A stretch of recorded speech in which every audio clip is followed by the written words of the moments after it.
And the way she was, she gave me hope since hakuwa na masikio, alikuwa hii side alikuwa amepinduliwa.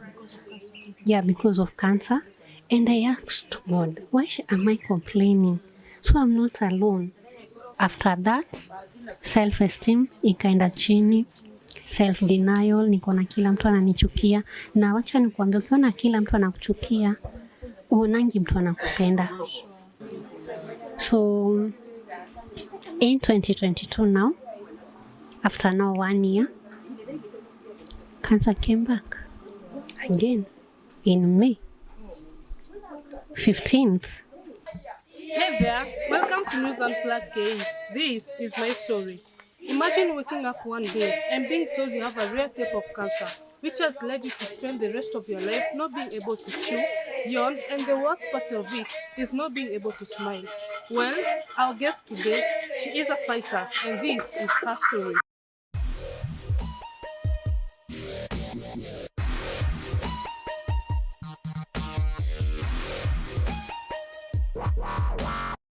Yes, guys, we are here with Teresia Njeri. As I've told you, she's a fighter. She's a super lady, and I can't wait for you to hear her story. So I'll start off by her introducing herself. Hi. Hi. So to start from you, like introducing yourself, tell us more about you. Who is Teresia? And a little bit of your background. I'm Teresia Njeri Wanjiru. I'm a mother of one. I'm born and raised in Nairobi, Dagoretti, by a single mom, Rosemary Wanjiru. I'm from a very small family, so yeah, I'm from Dagoretti. Wow. So like Teresia, nataka tuambie, how was it like growing up? Na ulikuwa umezaliwa in a family ya how many? Nimezaliwa in a family of 2. My younger brother, we are only 2. Then I'm raised by a single mom, my mom. And I just grew like any other normal child. I went to school. I went to Dr. Modiora Primary School there at Dagoretti. I went to secondary school. After that, I went to college. I did teaching. And I was a teacher for more than 10 years. Yeah. I was in a private institution. Yeah. And from there, I decided to Utawala, and I've been there till now. Yeah. So you told me that you are a cancer survivor. Can you take us through that story? How was it like hiyo siku when uliambiwa like you have cancer, na nini ndio ulifanya ukaenda kuosi na kwenda kupimwa? Okay, I started with nilianza na kuumwa na kichwa na hapa nyuma, and that pain was not like a normal headache. So I went to Bagathi. When I went there, that's where they said I need a head scan na wakasema vitals ziko juu. Then after that, I went for the scan at German Hospital here in Nairobi. Wakafanya CT scan ya kichwa na ndio wakapata niko na polyp, a chronic fungal in the nose. So after I did that, I was referred to KNH, and there I went. I did a biopsy since they were showing a tumor on the left side of the face. Then after hapo, I did the biopsy in March 9th. The results were out in 2020. And from there, I was told I have a rare type of cancer. So I started treatment, went for an intense surgery in April 16th, 2020, whereby they removed my jaw, walitoa the left jaw. So Acha like twende pole pole so that someone there can understand your story more. Nataka tuambie like that faithful day, like ulikuwa feel aje kwenda kwa usi and being told that you have cancer, na by then ulikuwa na like una still fundisha, as you said that ulikuwa mwalimu, like ulikuwa aje that period? That period actually hata nilienda na my grandmother.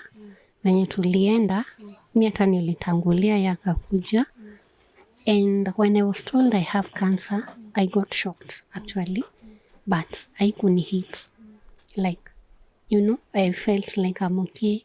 And I knew mtu akiwa na cancer anakuanga amefura. You know, na mi sina any sign ama ati niko na uvimbe mahali, though deep inside ndio kuna hiyo uvimbe. So haikuwa rahisi. Then wakanituma nifanyiwe chest x-ray. Now from there my guardian tukaanza hiyo safari, na ilikuwa time ya corona, so shule pia zikafungwa. I was still teaching. Hata nilitoka job na nikaenda Hosi thinking ni normal tu. Na ndio hata nilienda Bagathi juu nilifikiria ni ile normal. Though nilikuwa nimeanzia Kenyatta, na ile kauchungu ikaendelea, ndio nikasema let me go to Bagathi. So Bagathi ndio nilianzia hiyo jani sasa ya kuambiwa niko na cancer na matibabu. Sasa uko na cancer, nini ulikuja kwa your mind? I was blind. Yani I was black. Nili switch off kabisa. Ikuni hit like, cause unaona hakuna preparation, then unaitwa in a panel of so many doctors wanafikisha hiyo karatasi hivi wakikwambia Teresia you have cancer, and haikuni hit like later ndio sasa niliona now the real face of cancer. You are there, umeambiwa uko na cancer, ukaenda home, uliambiwa like your family right away, ama like nini hiyo ilikuwa na go through your mind hiyo period ya kutoka kwa usina kwenda in your house? Hiyo period my cousin came because I called my relatives, I called even my mom, and haikuwa rahisi, and they gave me support actually. We even went for a second opinion because najua kwa familia and hatujaikuwa na cases seti tushaikuwa na mtu ashaikuwa na cancer in our family, so hatukuwa ikuwa na such cases. Okay, sasa take us now hiyo period ya kwenda Hosi na kufanywa hizo masurgery and stuff. Hiyo time yote ya kwenda Hosi surgery, it's a process because ilihitajika pesa. Kuna kifaa nilifaa nitengenezewe, then kuna daktari, there are those doctors wenye they make sure wamekuruin, and that doctor venye alituelezea with my guardian ilitufanya tusikie vibaya. Hadi deep down nikasema mimi sitaenda hizo surgery because singe imagine wananiambia nitatolewa one side, mara sijui like unaenda unauliza daktari, sikatai, yes tu nimediagnoziwa na hiyo cancer, but zile procedure wanasema watafanya, to me it was so difficult even to the family, and mind you it's on the face, atatoa pande moja, so nashinda utakaa aje, so the imagination kwa palate and the jaw and the nostril something. So from hapo ni safari. Imekuwa safari guy. Lakini Mungu nikasafari cause sasa hapo ndio reality ilianza. Singeonyesha cause I had to be strong for my daughter. And I remember my aunt telling me, venye tutaambiwa, as long as uko uhai, tutafuata. As long as utatibiwa, mtoto wako akuwa na kuona, hata kama utakaaje, wewe tukubali. Venye tulienda daktari venye aliweza, that's why we went for another opinion. So it was a journey, and then we went for the second opinion. It is true I had cancer. Tukaambiwa tununue mesh, ni chuma titanium ambao nimewekwa to hold the nimekwa chuma ku replace the juu. So like they had to remove like everything. Yeah, they removed everything on April 16th, 2020. Then niko na kitu inakaa kichungi kwa palate na ndio ninafunika na kifaa ambayo hii ninafunika nayo ndio niweze kuongea, kumeza. Nilikuwa able kuongea kwa hata ni venye nilitoka theater, si nilitoka kama wameshaniweka. Saa feeding na pain ndio ilikuwa, feeding ndio ilibadilika kwa maisha yangu, kwa singetafuna. Nilianza kusiagiwa chakula kama kile cha mtoto. Yeah. Sasa hiyo process ya kuambiwa like uwezi tafuna na umekewa chuma, like life yako ilikuwa imechange aje? Sasa wanakuambia ni unaenda surgery. After surgery ndio sasa unaelezewa. They didn't tell me like before. Though kulikuwa nako ka slight idea, but I guess for me I had accepted as long as I get treated and I wanted to be healed. Because with cancer, we always fear it is a death sentence. So after hapo, I went for radiation. My dear.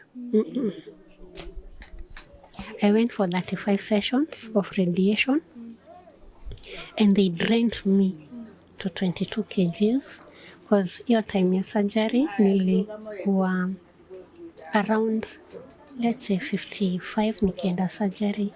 So after surgery to 30 hivyo. Radiation sasa niyo kwenda na chomwa daily. The pain was unbearable. And after that, God is faithful. Let me see. God is faithful and his mercies are forever. Self-esteem ikaanza kurudi chini. Pain ikakuwa juu. Self-hatred ikaanza. Hadi ilifika point I tried suicidal 4 times.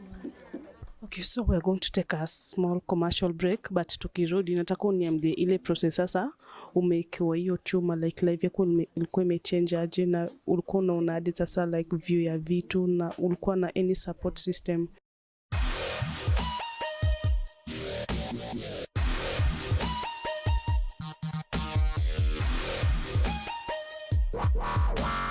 Yeah, welcome back viewer. Thank you so much for staying tuned here on NewsunplugKE. Tuko hapa still na Njeri anatueleza her life experience, like she has been through a lot. As I said earlier, she is a fighter na bado tuko na yeye hapa hivi tusikie zaidi. So karibu tena. Asante. Yeah, so tutaendelea utuambie zaidi. So adjusting to the new me now, it was hectic. Cause nimekuwa chuma kukula, yani kidonda kwa uso, mdomo, naenda nachomwa huku kunafunguka. It was not easy. And then removing this gadget daily to wash it. You have to like stick forever. Hata saa hizi, even now, I have to remove it, I wash it. If I take something, I have to wash it to make sure mdomo ni safi. I use a lot of mouthwash ndio nisikuwe na any infection.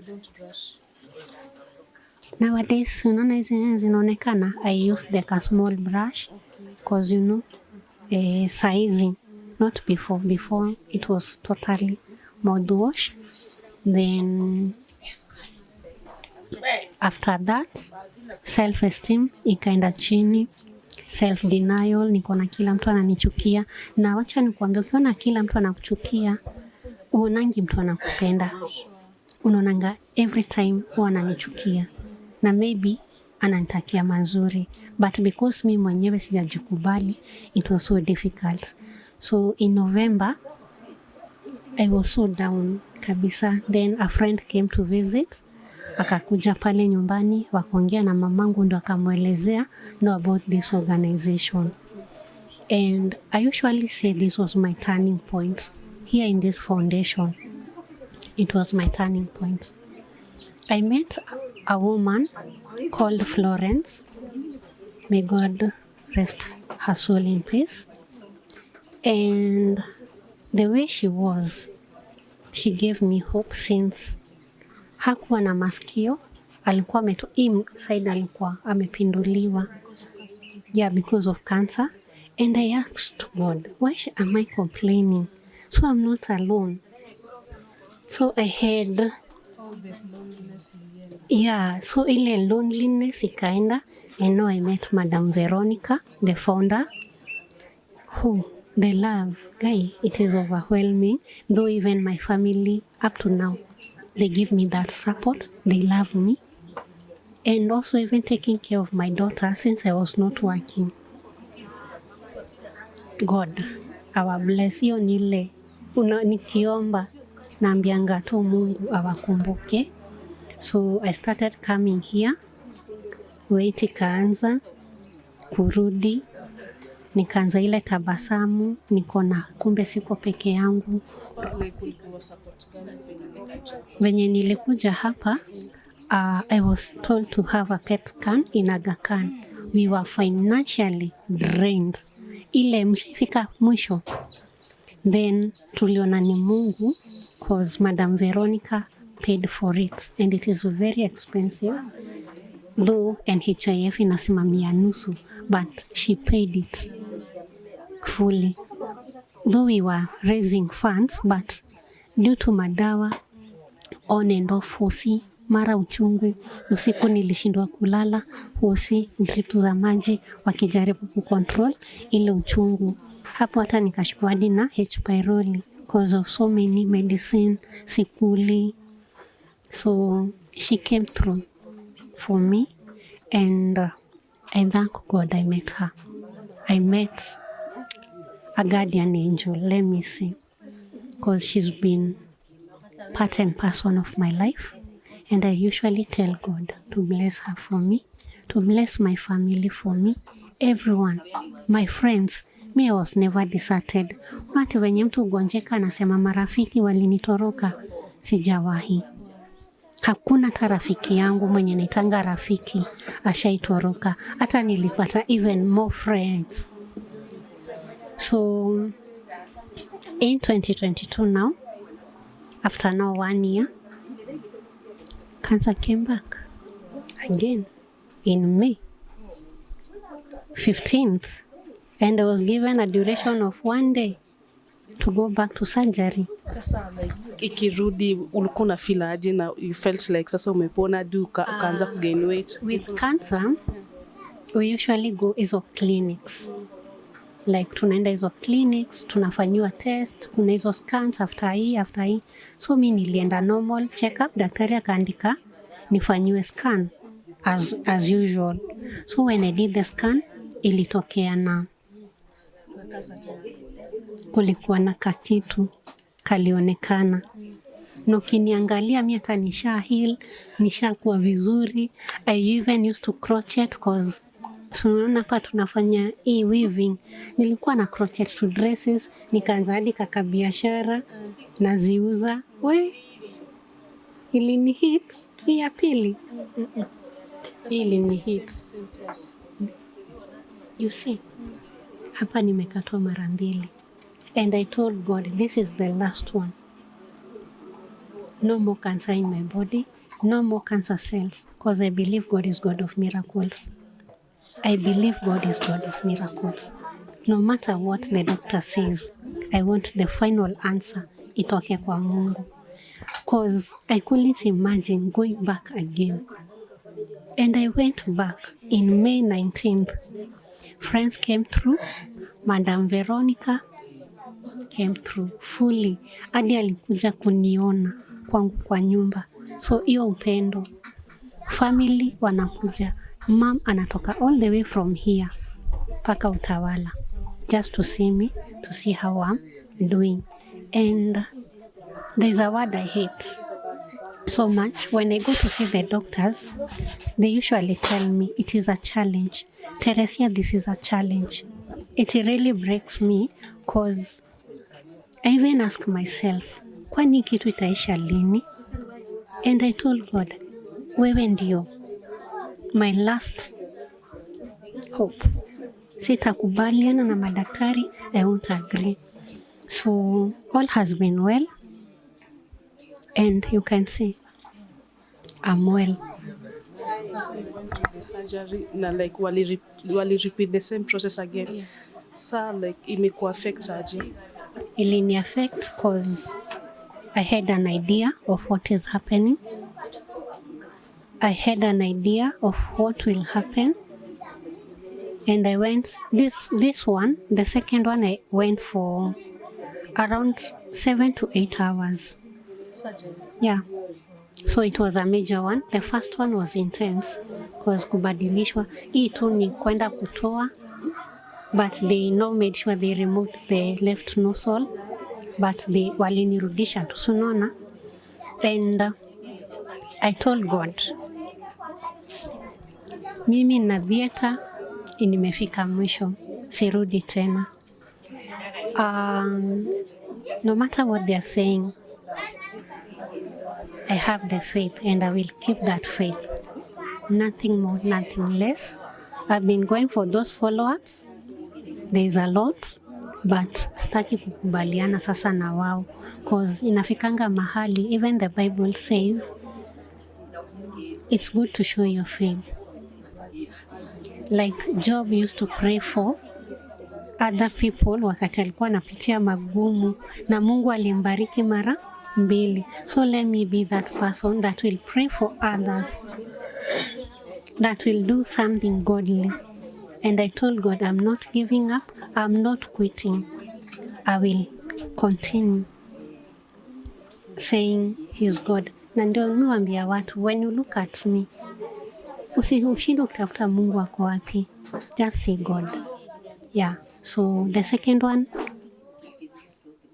ilini hit because I had an idea of what will happen. You know, the first one, sikuwa na idea. The second one, Just imagining yeah, then kenye nilipitia. So nikaambia tu Mungu ni wewe na mimi. And also going in and out of theater, coming out alive. It's by the grace of God. Yeah. Family have been very supportive. God bless them for me. Madam Veronica, very supportive. Friends. Yeah. Sasa hii challenges gani unapitia so far? So far, hakuna. Nimeridhika. Let me say that. Na unajua shetani anafurahi yangu ukimwonyesha uko na mashida. Sahi, let me say Madam Veronica has been very supportive. Miss Witibiwi Kenyatta, natibiwa Nairobi Hospital, and she pays my consultation fee, my fare. I use an Uber because unaona niko na chuma. She makes sure there's that milk that I'm having. Kuna maziwa mukoroga na kunywa inaitwa Ensure. And I make sure everything in my life, it is running smooth. So I can't complain. Also my family, wamekuwa so supportive. They check on me. My mom has been there for me. Hata juzi, my mom made a comment because I'm so happy I got a new job. Aliniambia ni vizuri tuache kushindana mambo ya ugonjwa. It's good to go out. Mimi nikasema as long as I have the support from the family, support from everyone, yeah, niko sawa. That's why nimesema sina challenge. Niko tu na appreciation kwa Mungu, thanksgiving kwa Mungu na mahali amenifikisha. There are those obstacles, hazikosangi, hizo shetani nataka. But to me, hizo vitu wanasema, hizo ni zao. The final result kwa Mungu. Yeah. Sasa unaweza ambia nini mtu mwenye anapitia through cancer sahi, mimi ajui huku na ajui Madam Veronica na like ana feel kama like maisha yake imefika mwisho, like ako tu na mambo mob, like ametegwa na marafiki na familia, unaweza mwambia nini? Chenye naweza mwambia, cancer inatiba. Let me say, because once it is detected early detection saves life. Though it's very harsh, very draining financially, and wasione nikawa wako peke yao. Just come out, share your story, tell a friend to tell a friend. So wakati unaongea, you learn to accept. Me, I love TikTok, and I met someone, cancer survivor. So when I see them, nawambia, tuko na kikundi ikoaje hivyo, and I invite them and they see they are not alone. So in our organization, Lady Hope Wellness Institute, hakuna mwenye amefungiwa. It is open. Usikae nyumbani, huna wa kuongea na tuko. We are here, and let them not feel drained. And me, I usually say and encourage someone, your inner spirit, give the strength to your outer person. So it is good. Usikae pale kwa nyumba na mawazo, depression, mental health, hivyo ndio wanazika siku hizi. Talk, ongea. Yeah, celebrating life is very important. And since I can't have maybe that cake like before, the birthday. So my birthday is on January 28th, and at Lady Hope we usually have that walk annually. And for 2023, we will be selling these t-shirts, new ones. These ones are for 2022, whereby no one fights alone. And it is true, no one fights alone. It's a walk, it's a journey. And please, mkiniona pale kwa social media nikiuza hizo t-shirts, come support us. We sell them at 1,000 each. Kuna za polo at 1,500. We have the caps at 500. So we have even our merchandise whereby we sell them at that day. We make the wrist. Karibuni sana, na hiyo siku ni siku yangu ya kusherehekea kuzaliwa. So come support me. Buy the t-shirt, unakaa unasema hii nilinunua kwa birthday ya Teresia. Okay, nitapeana Facebook account yangu, ndio easier, najiita Teresia Njeri pale Facebook. Also we have Lady Hope Wellness Institute in all the platform, kuanzia YouTube, kuanzia Instagram, kuna Facebook ni Lady Hope Wellness Institute, Twitter, tuko kila mahali. So kama hautanifikia through Teresia Njeri, kuna Lady Hope Wellness Institute. Yeah. Asante sana. Thank you so much for sitting kwanza hapa tu kushare your story. I know it's not easy. Thank you so much for giving us that opportunity ya hear your story. Yeah, viewers, thank you so much. Tumekuwa hapa na Teresia, ameshare story yake, and I hope you guys are motivated. And if you are there, you feel like you have cancer and you feel like you are at the end of the road, just know that these people here, kuna Lady Hope hapa hivi, you can contact them to all their social media handles. I was your host, Banis Mbiai. See you next time.